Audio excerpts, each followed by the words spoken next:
Hello students. तो कैसे हैं आज आप सब बच्चे। चलिए बिना लेट करते हुए हम लोग अपने हिस्ट्री के आगे के टॉपिक को कवर करते हैं। पिछले वीडियो में हम लोगों ने देखा था कि आखिरी की कुछ लाइनों में हम लोगों ने देखा था कि कैसे नेशनलिज्म की फीलिंग, नेशनलिज्म का सोच अब्रॉड पहुंचा, मतलब दूसरे दूसरे देशों में पहुंचा। आज हम लोग उसके आगे का पढ़ेंगे। सो पेज नंबर 6 एंड 7 को आज हम लोग कवर करेंगे। So let's start. नेपोलियन के अंदर जो विशाल क्षेत्र, जो बड़े बड़े टेरिटरी आए थे, उसने ऐसे अनेक सुधारों की शुरुआत की। मतलब जैसे ही नेपोलियन के अंदर बड़े बड़े टेरिटरी आए थे, वहाँ पे उसने बहुत सारे रिफॉर्म की शुरुआत की, जो कि फ्रांस में पहले से ही चल रहा था। इसमें कोई शक नहीं था कि मोनार्क वापस आ गया था। नेपोलियन ने मोनार्की वापस ले आया था, डेमोक्रेसी को डिस्ट्रॉय करके फ्रांस में। लेकिन एडमिनिस्ट्रेटिव फील्ड में उसने कुछ ऐसे रिवॉल्यूशनरी प्रिंसिपल लाए जिसकी मदद से वहाँ का होल सिस्टम रेशनल और एफिशिएंट बन सके। मतलब पूरा सिस्टम तर्कसंगत और एफिशिएंट बना दिया।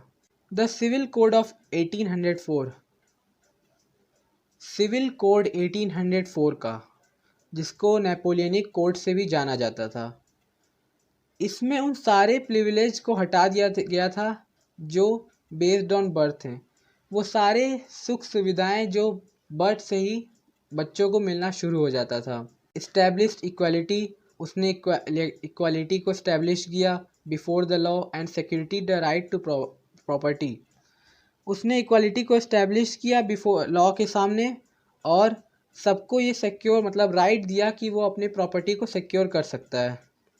ये कोड एक्सपोर्टेड हुआ रीजन्स फ्रेंच कंट्रोल के अंदर। ये जो कोड था नेपोलियनिक कोड, वो एक्सपोर्ट होने लगा, अब दूसरे देशों के रीजन्स में जाने लगा, अंडर फ्रेंच के कंट्रोल में रहते। डच रिपब्लिक में, स्विट्ज़रलैंड में, इटली में और जर्मनी में नेपोलियन ने एडमिनिस्ट्रेटिव डिविजन्स को सिंप्लीफाइड कर दिया। उसने फ्यूडल सिस्टम को हटा दिया एंड फ्रीड पीजेंट्स मतलब जो किसान थे उनको फ्री किया from serfdom and manorial dues. Towns में भी गिल्ड रेस्ट्रिक्शंस वर रिमूव्ड। मतलब टाउन्स में भी जो बड़े बड़े कारीगर होते थे, जो बहुत अपर क्लास के कारीगर होते थे, उनके नियंत्रण को हटा दिया गया, उनके पावर को हटा दिया गया था।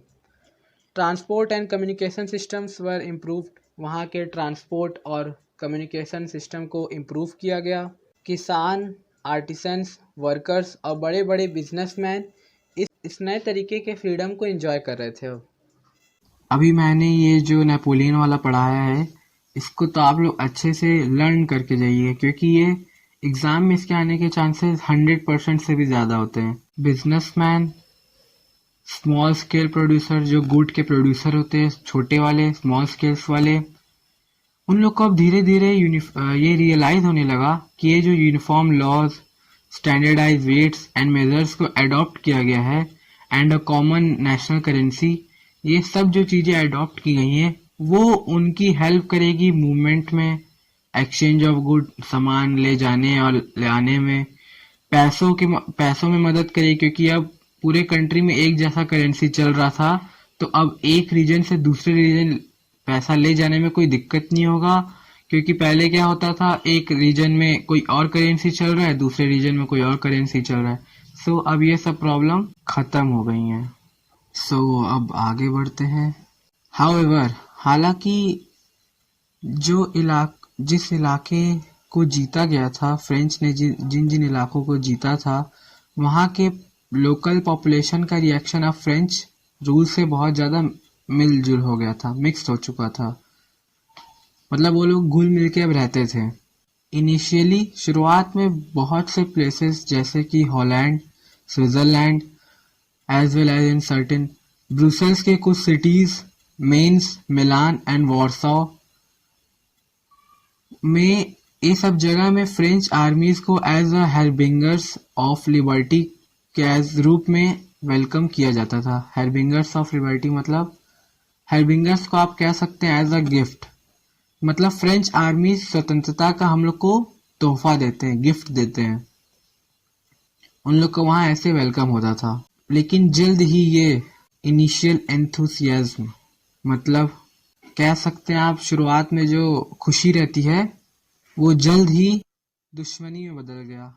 जैसे ही ये क्लियर होता गया कि ये जो न्यू एडमिनिस्ट्रेटिव अरेंजमेंट है वो पॉलिटिकल फ्रीडम के हैंड में नहीं है, मतलब वो hand in hand political freedom है ही नहीं।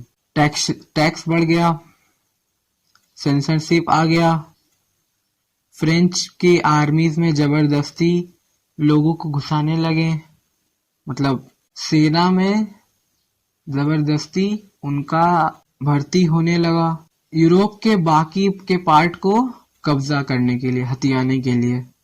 ये सब नुकसान की वजह से अब फायदों से कहीं ज्यादा नजर आने लगे, मतलब ये सब नुकसान अब जितना उन लोग को फायदा मिलता था उससे नजर ज्यादा आने लगे। सो स्टूडेंट्स, आज के लिए हम लोग बस इतना ही रखते हैं। अगला टॉपिक नेक्स्ट पार्ट में कवर करेंगे। मैं चाहता हूँ कि आपको छोटे छोटे वीडियो में ज़्यादा बोर ना लगे, सो छोटा छोटा मैं वीडियो बनाता हूँ। अगला टॉपिक नेक्स्ट पार्ट में कवर कर ही लेंगे। बट हाँ, अगर आपको ये वीडियो अच्छा लगा हो तो इसको लाइक करिए, शेयर करिए और मेरे चैनल को सब्सक्राइब करिए। So once again, thank you.